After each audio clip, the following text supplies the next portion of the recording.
दी मक्का joint defence agreement, सुन लिया नाम, याद रखिएगा आप। ईरान के खिलाफ कोई बोल तो नहीं रहा है। ईरान की ताकत देखने के बाद अमेरिका और इस्राइल तो दूर की बात, जो मुस्लिम देश हैं उनको भी दस्त लगे हुए हैं। इसमें ईरान की जंग में सबने अपना उल्लू सीधा किया है। सबसे आगे पाकिस्तान रहा है। इस फटीचर ने जब देखा अरब पिटे, अरब घबराए हुए हैं, अब इनका कोई मौला नहीं है, अमेरिका इस्राइल बचा नहीं पा रहे, तो आ गया ये, भाई साहब मैं बचाऊंगा आपको। इसने कुवैत से, सऊदी से, पाकिस्तान ने कतर से, बहुत सारे देशों से, कईयों से बात करी, कईयों से डिफेंस एग्रीमेंट कर लिया। अब डिफेंस एग्रीमेंट कर लिया तो पैसा भी कमा लिया उन देशों से। अब भाई तुर्की, पाकिस्तान और सऊदी अरबिया ने डिफेंस एग्रीमेंट कर लिया है। जुड़ी हुई तस्वीरें आप देख रहे हैं। रजब तैयब एर्दोगान पहुंचे सऊदी अरब, इधर से पाकिस्तान पहले ही पहुंचा हुआ था सऊदी अरब। बिन सलमान, जिसके नाम के आगे मैं अब मोहम्मद लगाना नहीं चाहता, हजरत उस बिन सलमान ने पाकिस्तान के हरामी शरीफ, मतलब शहबाज शरीफ, और ये तुर्की का कुर्दोगलू, ये जहां भी जाता है अगले राष्ट्रपति का हाथ पकड़ लेता है, थाम के रखता, पता नहीं मीठा है क्या है। बहरहाल बिन सलमान, पाकिस्तान के शहबाज शरीफ और तुर्की का रजब तैयब एर्दोगान, इन तीनों ने मीटिंग करी और डिफेंस एग्रीमेंट कर लिया आपस में। नाम रखा है मक्का डिफेंस एग्रीमेंट।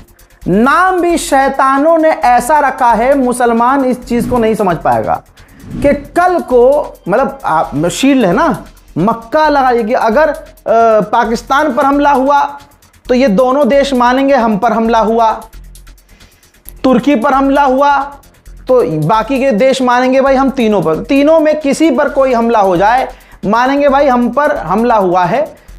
अपने तीनों भाई अब जो है एक हो गए हैं, तीनों में से किसी पर हमला हुआ मानेंगे हम सब पर हमला हुआ। मक्का डिफेंस एग्रीमेंट, मक्का डिफेंस, ला हौला वला कुव्वता इल्ला बिल्लाह। नाम ऐसा यूज किया है ताकि मुसलमानों को ये खुशी हो। अब ये देखिए, ये शैतान नमाज पढ़ रहे हैं, मक्के के अंदर गए, काबे शरीफ में, हरम में गए, ठीक है, मतलब अच्छा लगा। नमाज तो भाई शैतान भी पढ़ता था, लेकिन इनको फोटो खिंचवानी थी, ये दिखाना था मुसलमानों को कि देखो हमने लेकिन इनसे सवाल तो करे मुसलमान कि तुम्हारा डिफेंस एग्रीमेंट तुम्हारे चूतड़ों के लिए है, बस फिलिस्तीन के लिए नहीं है। गाजा के लिए डिफेंस एग्रीमेंट काम नहीं करेगा। पूरी दुनिया में मुसलमानों के साथ क्या हो रहा है, भारत में मुसलमानों के साथ क्या हो रहा है, तुम्हारा ये डिफेंस एग्रीमेंट जो है इसमें कोई बातें हैं ऐसी हैं? अपना अपना पिछवाड़ा बचाने के लिए डरे हुए हैं ईरान से। ये बोलेंगे थोड़ी कि हम ये ईरान के खिलाफ कर रहे हैं या इस्राइल के खिलाफ कर रहे हैं एग्रीमेंट। ये बस ईरान की ताकत से डर में है। आपको लगता है तुर्की ईरान का सगा है, गलत हैं आप। आपको लगता है पाकिस्तान ईरान का सगा है, गलत हैं आप। आपको लगता है सऊदी अरब, वो तो लगता ही नहीं होगा आपको। खैर, इन तीनों ने, पाकिस्तान ने अपना पैसे का फायदा देखा है, तुर्की सोच रहा है इलाके में सुपर पावर मुसलमान के नाम पे मैं हो जाऊं, सऊदी को ये पता है कि भाई हथियार तुर्की के पास एडवांस हैं, तो भाई तीनों ने अपना अपना फायदा देखा और हो गए। कोई ये ना समझे कि ये एग्रीमेंट इन्होंने अमेरिका इस्राइल के खिलाफ किया है। इन तीनों मुस्लिम देशों ने ईरान के खिलाफ ये एग्रीमेंट किया है। लेकिन ठीक है, जब अमेरिका नहीं टिक पाया ईरान के आगे, तो तुम किस खेत की मूली हो भाई साहब। जो बात इस एग्रीमेंट पर ईरान के ऑफिशियल ने की है, ये मेरे दिल की बात नहीं है, आपके भी दिल की बात है। बात पॉइंट टू पॉइंट है। ये रहा ईरानी ऑफिशियल का ट्वीट। कहते हैं सऊदी अरब को ये समझना चाहिए, जान लेना चाहिए कि सिक्योरिटी किसी कागज के पेपर पर लिख के नहीं मिलती। कि तुर्की से और पाकिस्तान से डिफेंस एग्रीमेंट कर लिया, फोटो खिंचा लिया, पेपर पे एग्रीमेंट हो गया। जैसा कि वन साइडेड गुलामी अमेरिका की सऊदी अरबिया ने की डिफेंस एग्रीमेंट के नाम पर। उसको लगता था कि अमेरिका बचाएगा, गुलामी की अमेरिका की, लेकिन आज की तारीख में दिखा कि वो भी नहीं बचा पाया। तो याद रखो, आपको अपनी सिक्योरिटी की चिंता खुद उठानी चाहिए, किसी से भीख मांगने की जरूरत नहीं है। तो ईरान ने पहले ही कह दिया कि ये अरब देश भीख मांग रहे हैं दूसरे से मदद की, क्योंकि उनका बाप उन्हें बचा नहीं पाया। बात तो जायज है ना, आप ईरान का सपोर्ट करें ना करें, आप चाहे ईरान के विरोधी हों, लेकिन ये जो अचानक से एग्रीमेंट हो गए हैं कि भाई तुम मुझे बचाओगे, हाँ मैं तुम्हें बचाऊंगा। भाई अगर तुम्हारे घर पे हमला होगा तो मैं मानूंगा हमारे घर पे हमला हुआ है, मेरे घर पे हमला हुआ है तो तुम्हारे पे, हाँ ये डिफेंस एग्रीमेंट है, फटी पड़ी है। वहीं कई सारी खबर आई, बहुत सारी खबर आई कि भारत जो है डिफेंस एग्रीमेंट कर रहा है। अब वो खबर सच्ची हो या झूठी हो, आलोचना इंटरनेशनल लेवल की मोदी की होने लगी। अभी तो यहीं जेनजी गालियां दे रही थी, फिर दुनिया से गालियां पड़ने लगी, क्योंकि यूरोप के टॉप के देश भी इसराइल का साथ नहीं दे रहे। ऐसे में फादरलैंड को लैंड बोलकर, लैंड बोलकर, फादरलैंड बोलकर मोदी जो है घुसे जा रहे थे। तो सवाल उठने लगे, दुनिया आलोचना करने लगी मोदी सरकार की, और पूरी दुनिया में मोदी का फिर से फट गया डंका, बढ़िया लेवल पर फट गया। अब भारत के विदेश मंत्रालय ने आधिकारिक रिपोर्ट जारी की, बयान दिया और कहा कि भाई फेक न्यूज़ है। भाई ये जो सऊदी अरब, तुर्की, इसराइल, पाकिस्तान, इन सबके जो चल रहा है आपस में, उसमें ये जो खबर उड़ाई गई है कि हम इसराइल के साथ हैं और हमारा डिफेंस एग्रीमेंट हुआ है इसराइल के साथ, ये फेक न्यूज़ है। उधर हूथी ने सऊदी अरब सपोर्टेड यमन की फौज का तेल निकाल दिया है। एक बार फिर से यमन की फौज के ऊपर हूथीज ने हमला किया, जिसमें 10 यमन के फौजियों की मौत हो गई है।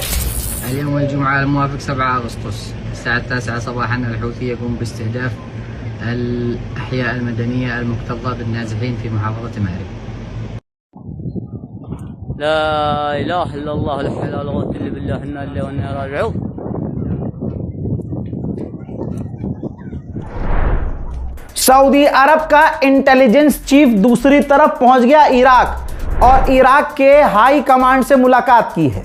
जाहिर सी बात है, इराक की सरजमीन से जो सऊदी अरब पर ड्रोन और मिसाइलें लॉन्च हो रही हैं, उन्हीं मुद्दों पर भीख मांगने, समझाने सऊदी अरब का जो इंटेलिजेंस चीफ है वो इराक पहुंचा था। अब ये जो चीज़ें मैं बता रहा हूँ हवाई तो नहीं, 6 साल में अगर इतना प्यार आपसे मिला है तो हवाई बातों से थोड़ी मिला है, सच्ची बातों से मिला है। हजरात, ये रही ऑफिशियल स्टेटमेंट। इराक जब सऊदी अरब के इंटेलिजेंस ऑफिसर गए, उन्होंने इराक की सरकार से हाथ जोड़कर रिक्वेस्ट की कि प्लीज़ किसी भी हालत में सऊदी अरब पर आपकी सरजमीन से हमला ना हो।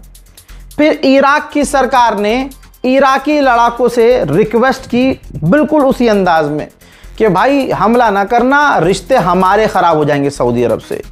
अब जब सऊदी अरब का इंटेलिजेंस मिनिस्टर खुद मोहम्मद बिन सलमान का पैगाम लेके आया है तो हम उन पर हमला नहीं कर सकते। जिसके बाद ये वाला स्टेटमेंट जो स्क्रीन पर दिखा रहा हूं, ये जारी किया है इराक के लड़ाकों ने, और कहा है कि हमने रिक्वेस्ट पर, अपनी सरकार की रिक्वेस्ट पर सऊदी अरब पर हमले पोस्टपोन्ड कर दिए हैं। कैंसिल अभी भी नहीं किया इन्होंने, कहा हमने बस तारीख आगे बढ़ा दी है। वहां यमन की आर्मी ने यह कहा कि हूथीज ने समुद्र में बाबल मंदीब में जहाज पर हमला करने की कोशिश की, हमने उस हमले को फेल किया है।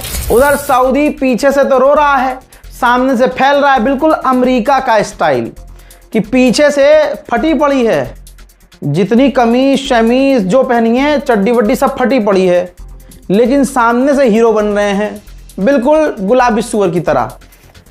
यहाँ इराक इंटेलिजेंस चीफ जाकर भीख मांग के आए कि भैया सऊदी पर हमला मत करना, और यहां सऊदी अरब का आर्मी चीफ कह रहा है कि अगर हूती ने हम पर हमला किया तो हम वेट नहीं करेंगे, हम भी पलटकर हमला करेंगे। अच्छा, बिन सलमान की फटती कितनी है।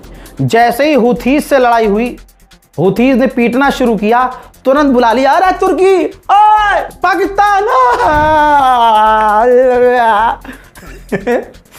तो भाई इन्होंने जल्दी से एग्रीमेंट कर लिया। इसके बाद ये एग्रीमेंट होने के बाद हूथीज ने कहा, लाला ये जो तुमने एग्रीमेंट किया है, इस एग्रीमेंट के बाद अगर साथ देने के लिए सऊदी का, हम पर हमला अगर सऊदी करता है और उसमें जो भी देश साथ देते हैं सऊदी अरब का, हमारे लिए वो भी निशाने पर होंगे, वो हमारे दुश्मन कहलाएंगे। बिन सलमान ने फिर फोन मिला दिया फ्रांस के राष्ट्रपति इमैनुअल मैक्रोन को। जाहिर सी बात है, बेचारे की इस वक्त अंदर की जो पहनता है फ्रेंची, वो फट गई है, एकदम दस्त हो रहे हैं उसे। तो अपने जितने साथी हैं सबको फोन कर रहा है कि इंटरनेशनल प्लेटफॉर्म पर हमें सपोर्ट किया जाए। अब मैं आपको ऐसी बात बताऊंगा कि दिल खुश हो जाएगा आपका, अल्लाह आपको सलामत रखे। 38 दिनों की जंग, जो 41 दिन जंग चली थी ईरान से डायरेक्ट अमेरिका की, भाई 38 दिनों के अंदर अंदर सऊदी अरब अपने 86% इंटरसेप्टर इस्तेमाल कर चुका था। अप्रैल आते थे, जो अप्रैल गुजरा है, सऊदी अरब के पास सिर्फ 400 इंटरसेप्टर बाकी थे। आज की तारीख में वो 400 से और कम हो चुके हैं। यही वजह है कि अमेरिका की तो फटी है चड्डी, बिन सलमान की भी बहुत ज्यादा। आगे बढ़ते हैं। चौथे दिन अमेरिका ने खुद ऐलान किया कि ओमान और ईरान की डील होने वाली है। ओमान और ईरान की जैसे ही डील होगी, हम अपना ब्लॉकेज हटा देंगे। राष्ट्रपति पेजेश्कियान ने कहा है कि अमेरिका हमारे पड़ोसी देशों को हमारे खिलाफ करने की कोशिश कर रहा है, लेकिन हम ऐसा उन्हें करने से रोक रहे हैं। हमारे आस पड़ोस के तमाम देशों से डायरेक्ट कांटेक्ट जारी है। हजरत पेजेश्कियान ने आगे कहा कि यूरोप के देशों की इतनी औकात नहीं है कि वो अपना डिसीजन खुद ले सकें। हमारी डील तो फ्रांस से हो गई थी कि वो हमसे पाबंदी हटाएगा, और वो राजी भी था, लेकिन अमेरिका ने फ्रांस से मना कर दिया। फ्रांस पीछे हो गया, लिहाजा अब कोई यूरोप का देश या फ्रांस हमारे साथ कोई डील नहीं कर सकता।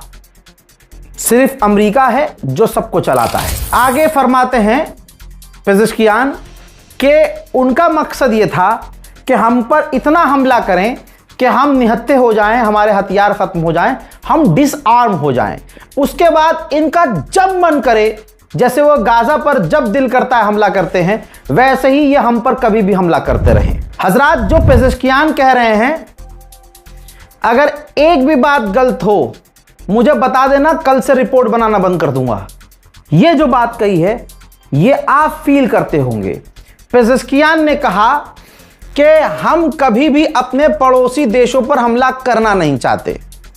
हमारा पर्शिया का, ईरान का रिकॉर्ड है कि हमने किसी की जमीन पर हमला नहीं किया, हमने कब्जा नहीं किया, हमने इलाके को अपने बढ़ाने के लिए इसराइल की तरह किसी का जमीन गटका नहीं।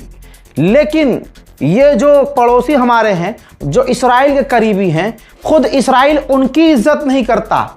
इसराइल उनकी जमीनों पर कब्जा करना चाहता है, उसका मकसद ग्रेटर इसराइल है। ईरान कितनी शर्म कर रहा है, ये मैं पर्सनली बता रहा हूं। ईरान कितनी शर्म कर रहा है कि हमारे पड़ोसी मुस्लिम देशों का नाम खराब ना हो। पेजेश्कियान ने पता है क्या कहा?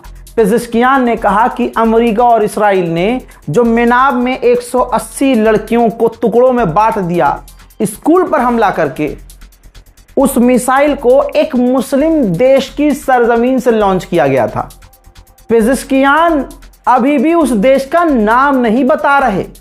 अभी भी शर्म और लिहाज बाकी है ईरान के अंदर, इतना जख्म खाने के बाद। आगे उन्होंने कहा कि हमने उसी जगह, ठीक उसी जगह हमला किया उस मुस्लिम देश में जहां से अमेरिका ने मिसाइल लॉन्च किया था, लेकिन हम उस देश का नाम नहीं ले रहे। राष्ट्रपति पेजेश्कियान ने कहा कि कोई टकराव हमारी सरकार और हमारी फौज में नहीं है। जनता अब फौज के साथ है, हम सब एक हैं। हमारे लीडर हमें लीड कर रहे हैं और हमारी फौज ने ऐसा काम किया, ऐसी जंग लड़ी है कि दुनिया चौंक गई है। भाई बड़ी बात नहीं है कि पेजेश्कियान को इस्राइल कत्ल कर दे। ये इस वीडियो को सेव कर लेना, पेजेश्कियान को कत्ल कर देना कोई बड़ी बात नहीं है। शायद इसीलिए पेजेश्कियान ने आगे कहा कि मेरे लिए शहादत खुशनसीबी है, ये जो शहादत होगी मेरे लिए जीत होगी। हम जीते हैं, हमें मौत से, मुझे मौत का कोई खौफ नहीं है। पेजेश्कियान ने क्या पॉइंट की बात कही है भाई, उन्होंने कहा कि अमेरिका और चाइना खतरनाक दुश्मन हैं, लेकिन वो आपस में जंग नहीं लड़ते। इस्राइल चाहता है कि हम आपस में, मुस्लिम देश, हम ये सब आपस में लड़ते रहें ताकि हम मजबूत ना हो पाए। मोहतरम हज़रात, ओमान और ईरान की डील हो चुकी है, बस ईरान के सिक्योरिटी काउंसिल का अप्रूवल का इंतजार है। वो होते ही डील का ऐलान हो जाएगा। अमेरिका इतना जलील हो रहा है अल्हम्दुलिल्लाह कि हर मुसलमान, चाहे सुन्नी हो, चाहे देवबंदी हो, चाहे बरेलवी हो, भाई सारा मुसलमान, बल्कि जो नॉन मुस्लिम हैं, समझदार पढ़े लिखे, वो भी ईरान की तारीफ कर रहे हैं, खुश हैं। ये देखिए क्या जिल्लत की जिंदगी जी रहा है अमेरिका और मजा चखा रहा है ईरान। ये वो मलबे हैं जिसमें अमेरिका के फाइटर जेट, अमेरिका के ड्रोन, अमेरिका की मिसाइलों के पार्ट्स, वो तमाम मलबे ईरान ने इकट्ठा कर रखे हैं शोपीस की तरह। अब उनका वीडियो बनाकर टॉर्चर कर रहा है अमेरिका को कि देखो कितना पहले गए हो। ये है सुपर पावर। दुनिया इसे सुपर पावर मानती थी, जिन्हें हमने अपने पुराने जमाने के हथियारों से मार कर गिराया है। ये देखो गुलाबी का सुअर कह रहा था ना हमारा फाइटर जेट नहीं मारा। भाई ये फाइटर जेट जो F-15 अमेरिका का एडवांस मारा था ईरान ने, भाई उसका आप देख लो, उसकी सीट भी है, उसका एक पूरा स्ट्रक्चर है फ्रंट का, अपर साइड का, ये उसका मलबा है, बाकी सब जलकर राख हो चुका है। ईरान ने वो भी सबूत पेश कर दिए हैं। अब ये तीसरी तस्वीर देख लो, ईरान इतना एडवांस है। सामने कोने में आप अमेरिका के एक ड्रोन को देख रहे हैं। इसको मारा नहीं था ईरान ने, इसको हैक करके ईरान ने अपनी टेक्नोलॉजिया का इस्तेमाल करके जमीन पर सही सलामत उतारा था। आज फिर से अपनी कैबिनेट पर डोनाल्ड ट्रंप भड़का है कि भाई हमारे हथियार खत्म हो गए हैं, हम वीक हो गए हैं, हमारा डिफेंस कमजोर। ये अंदर की बातें बाहर कैसे लीक हो रही हैं। कल भी जांच के आदेश दिए ट्रंप ने, आज फिर से जांच के आदेश दिए। अभी परसों गुलाबी सुअर ने कहा था ईरान कल डील कर लेगा। मैंने तभी कह दिया था भाई इसकी बकबक सुनते रहो, ठीक है, ये कहीं भी जाएगा कुछ ना कुछ तो बोलेगा ही। अब इसने आज कहा है, बड़ा ठंडा बयान दिया है कि ईरान से डील होने वाली है। ईरान नहीं चाहता कि हम उन पर हमला करें, बस देखते हैं कि अब डील कब होती है। साला अभी तक कह रहा था परसों डील हो जाएगी, कल, अब कह रहा है कि देखते हैं कब डील होती है। चलिए मैं आपको दूसरा, मैं हमेशा ये नहीं कि ओ भैया ईरान की जीत, ईरान, भाई ईरान का जो नुकसान है वो भी बताता हूं। एक हफ्ते से ईरान के खर्ग आइलैंड से एक टैंक भी नहीं निकला है। ईरान का यानी टैंकर जो समुद्री जहाज है तेल वाला, वो नहीं निकला है। ईरान एक बूंद भी एक हफ्ते से अपना तेल बेच नहीं पा रहा है। अमेरिका के वित्त मंत्री कह रहे हैं आज या कल किसी भी हालत में स्ट्रेट ऑफ हॉर्मुज खुल जाएगा, हालात ठीक हो जाएंगे। अमेरिका में ईरान के खिलाफ, रूस के खिलाफ जो बिल पास हुआ है कि जो भी ईरान से या रशिया से तेल खरीदेगा उस पर 100% टैरिफ यानी टैक्स लगाया जाएगा, वो बिल पास हो गया है, जिसके लपेटे में भारत भी आ गया है। यानी भारत के ऊपर भी 100% टैरिफ लगेगा। अब अगर 56 इंच वाले की औकात है तो अमेरिका को रोक कर दिखा दे। अमेरिका कह रहा है कि स्ट्रेट ऑफ हॉर्मुज हमारे कंट्रोल में है, तो फिर ये स्ट्रेट ऑफ हॉर्मुज में जहाज ईरान की परमिशन का इंतजार करने के लिए 3-3 4-4 दिन से खड़े क्यों हैं? हजरात, स्ट्रेट ऑफ हॉर्मुज आज भी ईरान का ही है। अमेरिका को इस जंग से इतना नुकसान हुआ है कि शायद अब ईरान से भिड़ने का काम कोई नहीं करेगा। ये रही अमेरिका की ही पूरी रिपोर्ट। अब तक 42 बिलियन डॉलर, भाई 42 billion, B for Bombay, 42 billion dollar America का खर्च हो चुका है सिर्फ ईरान की जंग में। भाई उसका ब्रेकडाउन भी मौजूद है कि उसको नुकसान हुआ, जो डैमेज हुआ, जो बेस डैमेज हुए, कितने के हथियार का नुकसान हुआ।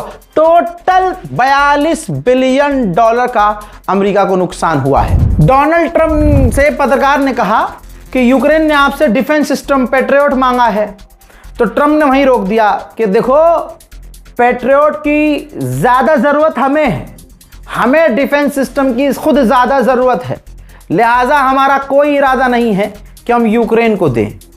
ये यूक्रेन के लिए बड़ा तगड़ा झटका है। ईरान के खिलाफ यूएसएस अब्राहम लिंकन जो एयरक्राफ्ट कैरियर है अमेरिका का, वो 9 महीने से ईरान के पास तैनात है। हालत इतनी खराब है कि उस पर जो फौजी तैनात हैं वो परेशान हैं, मेंटली डिस्टर्ब हैं, वो वापस घर जाना चाहते हैं। और खुद वो एयरक्राफ्ट कैरियर इतना डैमेज और इतना चल चुका है कि अब वो सर्विस मांग रहा है। और अब उसके ऑफिसर्स ट्रंप से जिद कर रहे हैं कि उन्हें वापस भेजा जाए। यानी ईरान के सामने जो आया टिक न पाया। भाई अमेरिका को पूरी तरह से घुटने पर लाने वाला दुनिया में सिर्फ ईरान है, वरना एक फोन कर देता है फलाने को, फलाने की फटकर 4 हो जाती है, ऐलान वही मतलब 2 देश आपस में लड़ रहे हैं, जंग बंदी का ऐलान वो कर रहा है। वेनेजुएला में 1 घंटे के ऑपरेशन में राष्ट्रपति मुदीरो और उनकी पत्नी को उड़ा ले गया और पूरे वेनेजुएला का तेल हड़प लिया। ग्रीनलैंड पर कब्जे की बात कर दी। सबसे लड़ाई और सबकी आपस में लड़ाई, फिर दोनों को हथियार बेचना, यह आज तक अमेरिका का कैरेक्टर रहा है। इसे लाइन पर लेके कौन आया है? ईरान। 43 दिन के बाद अमेरिका में इमरजेंसी लागू हो जाएगी, तेल की इतनी कमी हो रही है। रिपोर्ट दिखा दूं, आओ देखो, ये देखो भाई, 45 साल में सबसे कम तेल बचा है, क्रूड ऑयल सबसे कम बचा है अमेरिका के पास। आगे अगर स्थिति सही नहीं होती है तो अगले 40 से 45 दिन में अमेरिका में इमरजेंसी लागू हो जाएगी। मोहतरम हजरात, इस रिपोर्ट को शेयर कीजिएगा, मुझे अपनी दुआओं में याद रखिएगा अगर दिल करे तो, वरना भाई मेरे नाना के लिए दुआ कीजिएगा, उनकी सेहत के लिए दुआ कीजिएगा, और मन कर जाए तो आखिर में मेरे लिए दुआ कर दीजिएगा। फिलहाल के इस रिपोर्ट में इतना ही। जय हिंद वस्सलाम।